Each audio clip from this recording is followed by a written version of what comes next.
Qur'ana tabeçilik, Peyğəmbərə tabeçilikdən danışır. Ati'ullah və ati'ur rasul. Allaha və onun rasuluna tabi olun. Allaha və onun rasuluna. Allaha tabi olmaq, onun kitabına, rasuluna tabi olmaq, onun sünnətinə tabi olmaqdır. Əgər biri desə ki, yox, Allaha tabi olun və rasuluna, yəni yenə Allaha tabi olun. Yəni Allaha və Allaha tabi olun. Kitaba, yəni Allah Resulü sallallahu aleyhi və səlləmə nazil olmuş kitaba izaha ehtiyac yoxdur.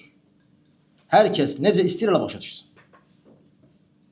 Ona görə ərəb dili alimləri icma ediblər ki, yəni lüğət alimləri icma ediblər ki, vav Allaha və Rasuluna bu ayrıcıdır. Yəni əgər bunlar deyirlərsə Allah və Rasuluna, kitaba və hikmətə eyni şeydirsə, onda kitaba və kitaba tabi olun. Yəni Qur'an-ı Kərimdə belə bir uslub yoxdur. Həmçinin ərəb dili lüğətində belə uslub yoxdur.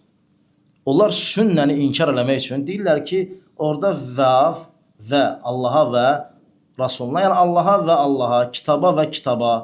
Rasul elə kitabdır, kitab elə Rasuldur.